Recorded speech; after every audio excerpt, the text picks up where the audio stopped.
Pokémon Emerald Kaizo, arguably the hardest Pokémon game ever. It took me 73 tries to beat an Emerald Kaizo Hardcore Nuzlocke, and then I did it again on my 11th streamed attempt. But what if I told you that during my Elite Four of that run, I became the first person to accomplish something in this game without actually trying to? What is up with it? I'm Dahong, and this is the story of how I accidentally made history in the hardest Pokemon game of all time.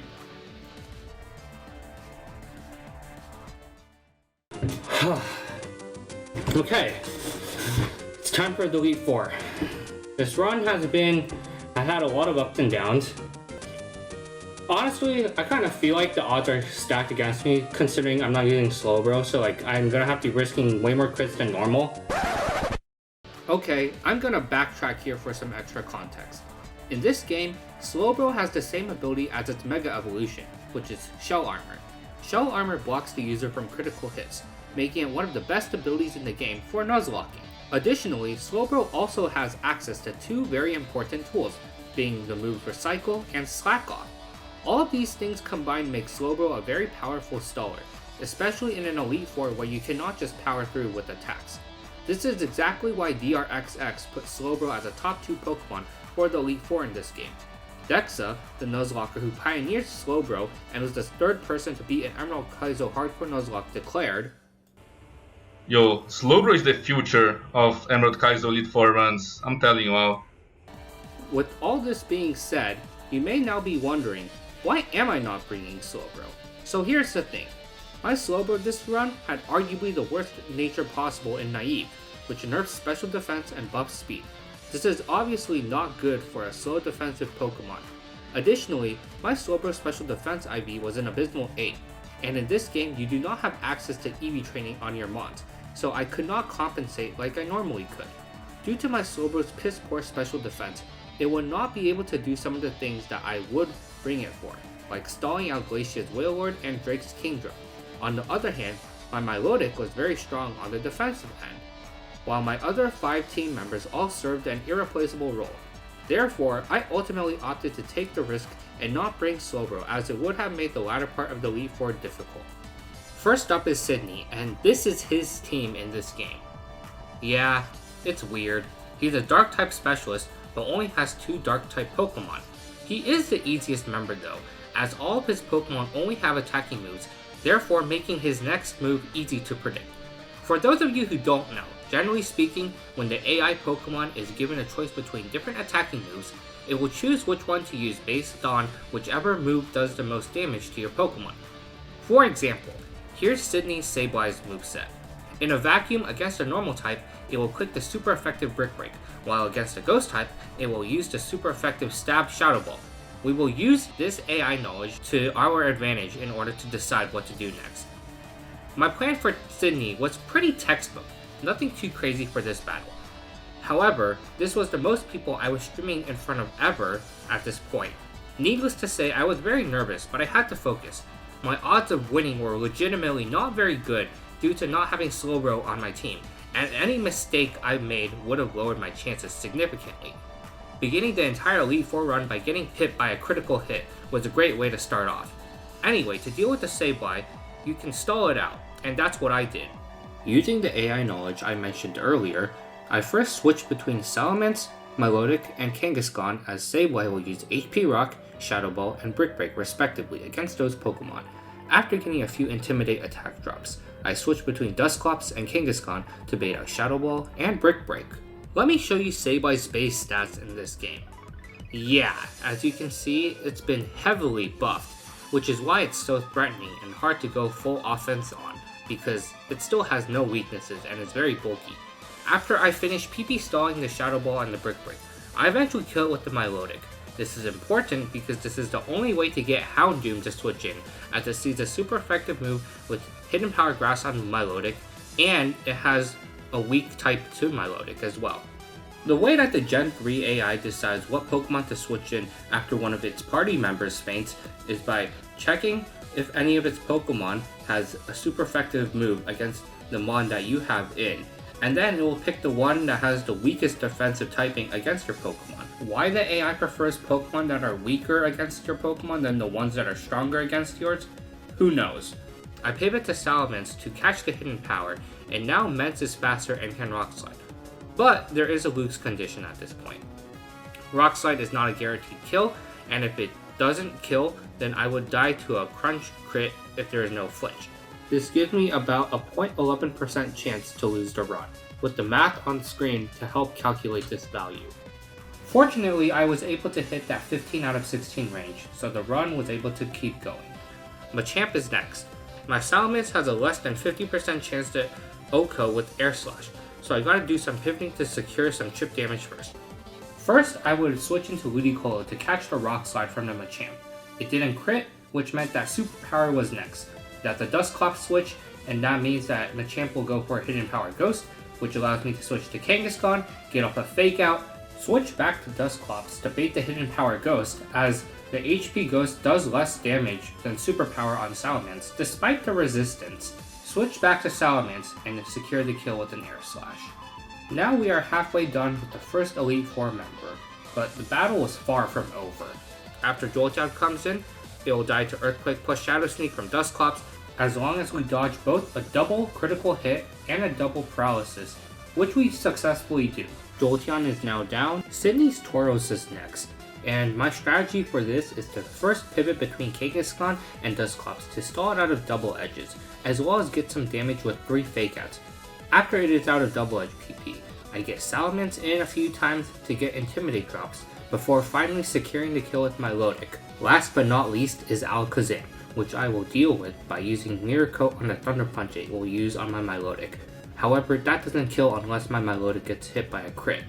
Therefore, I switch into Kangaskhan, then chip it down with a Fake Out to finish off this first Elite Four battle. Phoebe, aka Freebie, was next. Here is her team, mostly what you would expect from a Ghost-type specialist, unlike Sydney. The gimmicks of her team are that she has double team on her Sableye and Dusclops, while everybody else has status moves like Hypnosis and Thunder Wave. After her Gengar, which loses to your Dusclops, the general strategy is mostly to stall her out, mainly the Dusclops and the Sableye. This battle isn't too difficult, but it's by far the most tedious of all the Elite Four. I beat her first 4 Pokemon pretty much the same way many people would. Clops will first Shadow Ball and Shadow Sneak the Gengar, I PP stall her Dusclops and her Sableye, and yes, I mean literally, PP stall until they struggle. This is necessary because both of these Pokemon have Double Team and a recovery move, while also being able to hit back hard with the Shadow Ball and Brick Break combo. Therefore, trying to take these 2 pesky ghost types down with brute force is just not reliable. Just like what I did with Sydney's Sableye, first I get a few Intimidate drops on them with Salamence, and then switch between Kangaskhan and Dusclops to run their moves dry. Then I make sure to kill Sableye with Salamence, so that I can ensure Ludicolo comes in next, and I can one-shot that with Air Slash. However, versus Crobat is when things got kinda spooky, and I'll just let the footage roll so that you can see exactly what happened. Nice, no flinch. Oh wow, you actually crit me. Okay, this always goes for an attacking move now, especially after the double defense drop. Okay, just don't get crit. Unlucky. Okay, we're good, I think. So yeah, that was pretty Monka-esque to say the least. As if that wasn't dicey enough, however, things got even scarier against her Gardevoir. Okay, do not high roll crit. And that, folks, is how this run almost ended. T-Bolt crit into paralysis put me in a very rough spot. That's a 1 out of 160 chance to happen, by the way. I entered hardcore Monka steer mode and was fortunately able to avoid the full pair the next turn and avoid the psychic crit on Dusclops to get the Shadow Sneak kill. In retrospect, I should have taught Safeguard to my Milotic in order to avoid the scenario altogether, but whatever.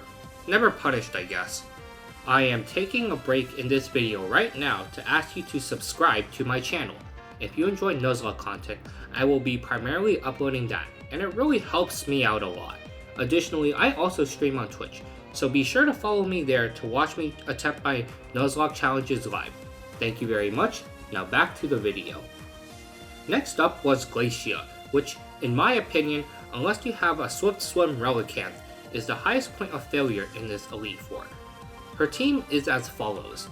This battle additionally has permanent rank. To go along with that, her team boasts two Pokemon that know Thunder, which would never miss in the rain, being Regice and Lapras, and her Dugong and her Swampert have the ability Swift Swim, which doubles their speed in the rain, showing just how menacing this team of hers really is.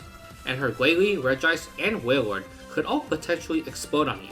Three of her Pokemon, being Regice, Wailord, and Swampert, are real threats if you don't deal with them correctly, and a lot could go wrong with bad luck. I lead with Kangaskhan with White Herb to clear the Intimidate from the Glalie, and then do a Fake Out into a Superpower. Keep in mind there is only one White Herb in the whole game, so it's very important to be able to save it for this battle if you can.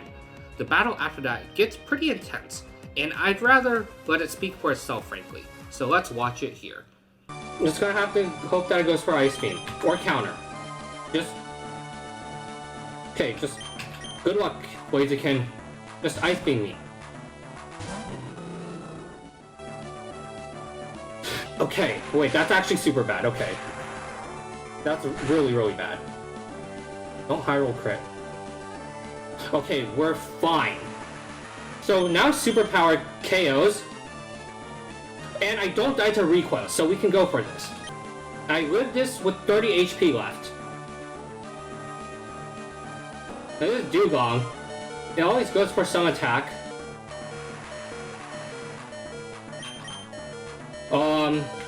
So we go with Milo. Now my Milo is Calm Nature, so that means it does very well against the Hidden Power Grass. Okay, that's fine. I can take HP Grass like a champ. I just slowly recover. So I think we can Mirror Coat once.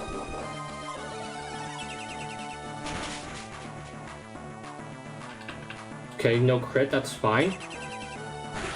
We need to chip this down so that Ludi can come in and KO with Fake Out into Giga Drain.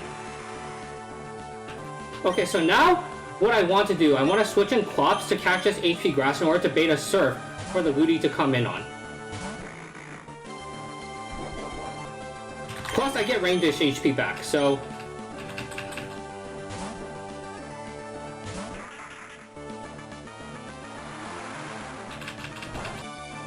Alright, Daisy D's. You're gonna have to carry us for now. Giga Drain? Don't freeze, don't crit me, please. Good. Very good.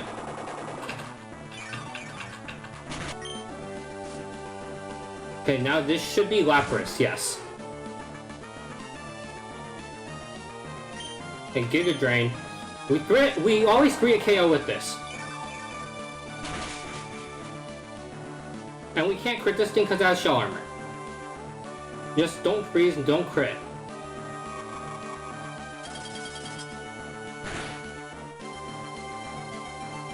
Okay, excellent. Giga Drain again. Okay, Ludi, you're gonna have to hold on tight here.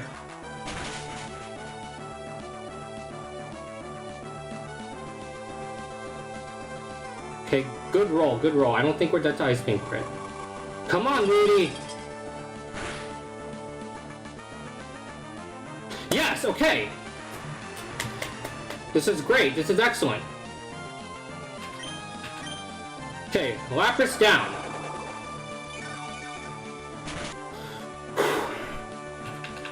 And this is a pretty good amount of HP to be at, too. Okay, so, if you guys remember, I said that there are 3 really scary mons in this battle. Regice is the first one. This is the second one.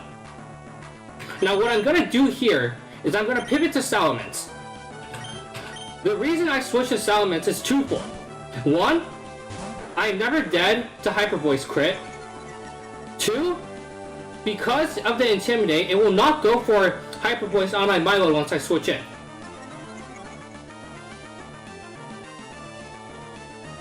And actually, I guess it's threefold, because the third reason is that Milo always survives self-destruct.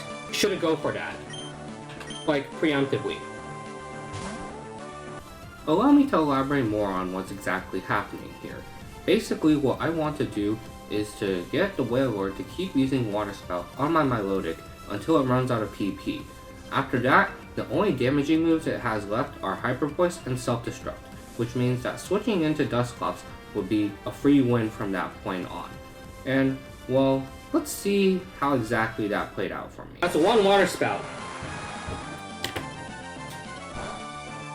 Just don't crit me, and actually no, crit is not bad, because then it's more likely to go for the Water Spout in that scenario. Okay, recover.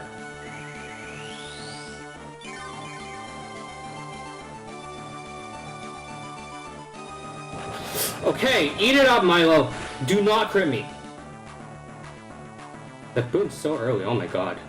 Yes, okay.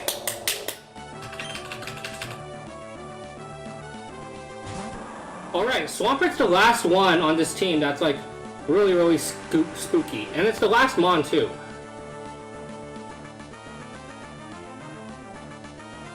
Okay, so this is probably random move between Earthquake and Ancient Power. Ludi usually is the answer to this. True, just don't AP, don't boost. No AP, no boost. 1 out of 20 chance. Okay. That's bad. No, don't crit me, don't boost. Okay, that's good.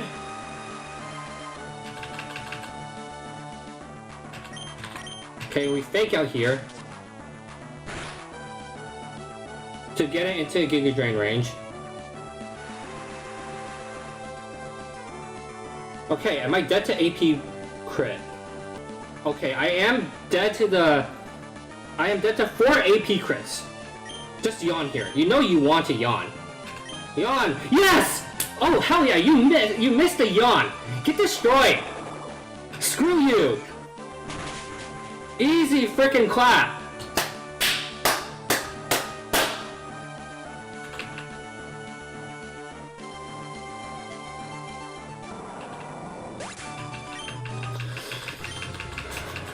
Okay! Deathless Glacia. Perfect. After a Glacia battle, where a lot of RNG did not go my way, I was quite rattled, but also had a lot of adrenaline in me to push forward. Drake is the final member of this Elite Four, as many of you probably know about. His team on paper looks insanely powerful, with the Lottie twins and 3 pseudo-legendaries. He has Pokemon with setup moves, which means that you could potentially get swept by Dragon Dance T-Tar, Dragon Dance Dragonite, or Calm Mind Latias. Luckily, however, in this fight, the plan is to sack 1 or 2 of my Pokemon, which will give me some leeway for sure. And at this point, you're probably thinking, this Elite Four run seems pretty standard. I don't see any history being made. Well, that's what you're about to see right here. What we're gonna do is we're gonna fake out into Shadow Ball. Kangaskhan can save itself if it crits. Over here, okay. But otherwise, if we don't crit here and it goes for Draco Meteor, then Kangaskhan will sadly have to go down this battle. Okay, Kangaskhan, you can save yourself with the crit. Or if it recovers here... Okay, it recovers. That's fine. Yeah, that's right. This Latios used Recover on me. Not once, not twice, but 4 times. And I became the first person on stream to force the Latios to recover and not use Draco Meteor by landing a critical hit Fake Out, which put it at a health range where it could quick recover. As you are able to see, the chat went pretty crazy over this because this was something that people have never ever seen while this game was being streamed. That being said, this led to a few problems. My original plan was to sack Kangaskhan to Kingdra so that my Blaziken could switch in on it after and chain the kill on Kingdra and then Tyranitar.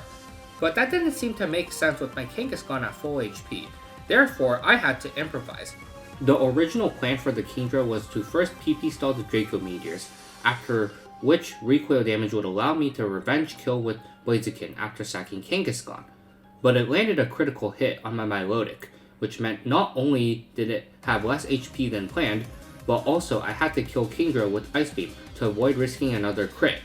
The critical hit really mattered because it put Kingdra at a range where it could die to the next Draco Meteor even without a crit, and if I did get crit, then my HP would have been pretty darn low, which is not what I want at all.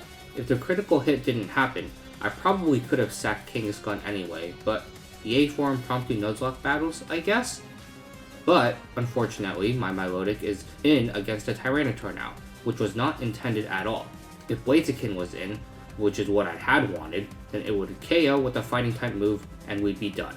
But now the Tyranitar could use Ancient Power or Dragon Dance, both of which are really bad. So let's see how I did there. I think that my play is just to go Kangaskhan. No Dragon Dance here would be amazing. No AP boost here would also be amazing. Okay? Well, now there's a 50-50 for us to like just straight up to outspeed because it's a speed type. Just don't AP crit. Yeah, superpower always KOs. Oh, it Dragon Dance again, even better.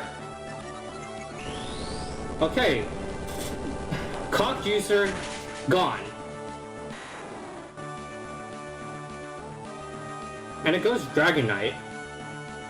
This, I was not really ready for this though, I won't lie. Dragonite. Okay. So, here's the thing, do I just switch in to my Milo? I don't know if that's good.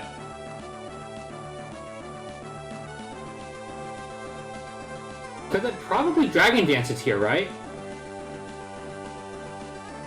And this is also kind of awkward because now this means I can't directly switch on Clops into the Dragonite when it's in Shadow Sneak range. Stand until I die or ESP range? Yeah, that's probably what I'm gonna do, actually. I like that. And I outspeed right now, so... Okay, D-Dance. That's actually okay. Okay, EQ. You eat this.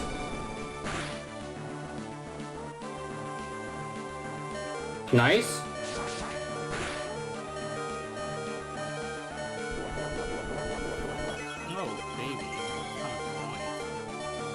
I think, okay, it's gonna E-Speed here for sure. So then I just switch you in.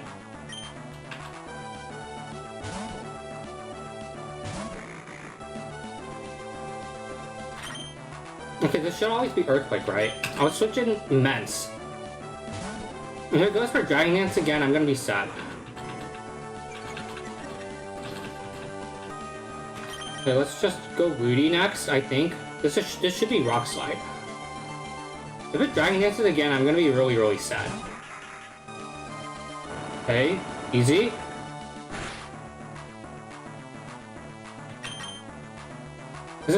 I should be dead to E-Speed, right? It never Earthquakes. Yeah, I cannot let Clops take any damage. Okay, good. Okay, so should I hope for the Dragon Dance again? I died to Rock Slide crit, and Flinch also obviously screws me over. Screw it, I'm going for it. Uh-oh, okay, do not crit me. No crit, no flinch. Good. Okay, that's annoying.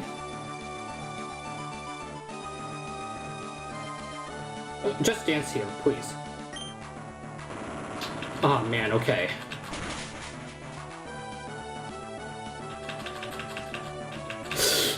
Okay, that's awkward.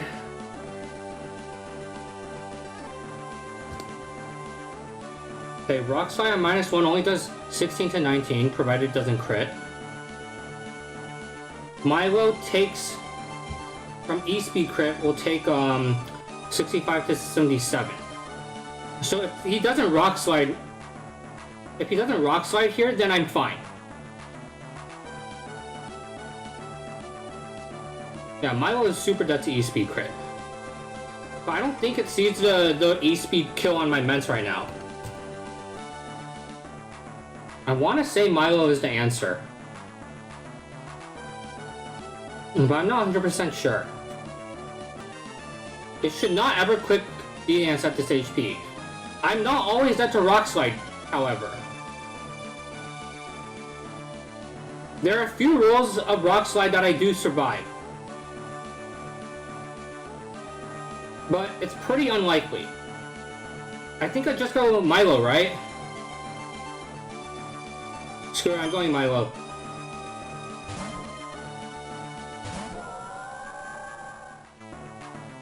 Okay, easy. Just Dragon Dance here. You know you want... Okay, that's not great. Eat it? Nice, okay.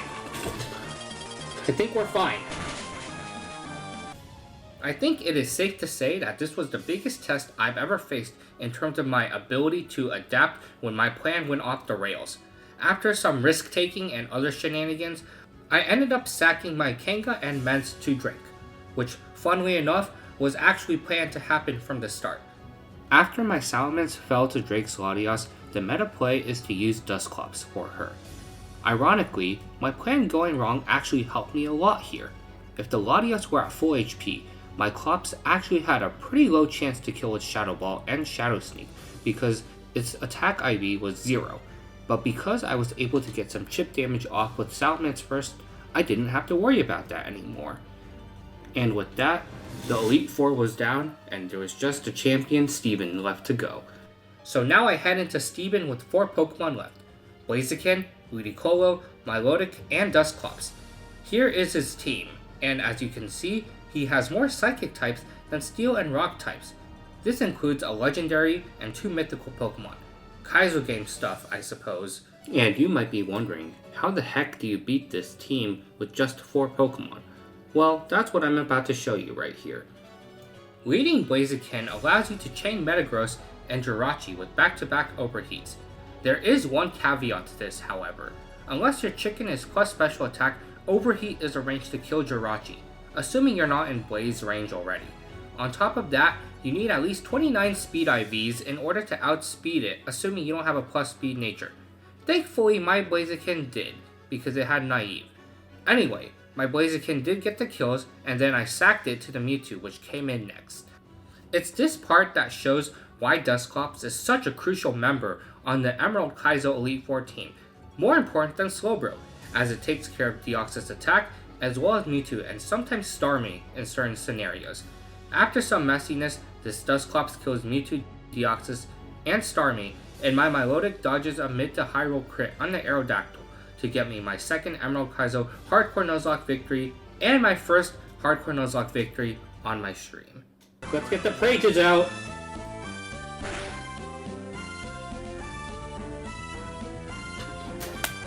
Yes, okay, that was a crit roll too.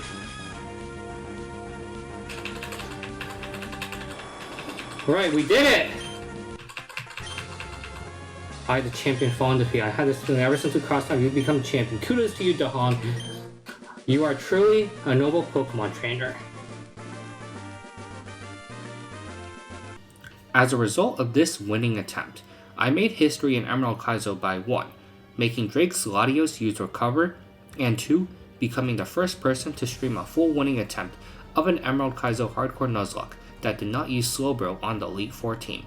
The reason why the winning attempts of GN97 and Burrito are not counted is because their runs were only partially on stream. In fact, this was the first non-Slowbro Elite Four since Burrito, the second known person to beat the Emerald Kaizo Hardcore Nuzlocke, as his third victory, who was by Dexa, was the first one to showcase the power of Slowbro. On top of that, due to Drake's Latios using Recover in my battle against him, other people were able to discover new strategies to fight it, which would abuse the way that Recover AI works. Here is a little TLDR of how the Recover AI works. Knowing this, one general example is to use a Pokemon to do some chip damage first, sacrificing it, then using a Pokemon that's faster than Latios and deals more than 50% damage to Revenge Kill, as in this scenario the Latios will be in a perpetual state of recovering. Anyway, that does it for this video. Thank you so much for watching. If you like this type of content, please leave a like, subscribe to my channel, and turn on notifications, as I will continue to work on bringing more videos about my Nuzlocke runs. Speaking of my runs, please also follow me on Twitch to watch me do my Hardcore Nuzlocke Challenges live. I try to stream whenever I can, and it would be awesome to see you guys in chat. And with that, I'm out. See you guys next time.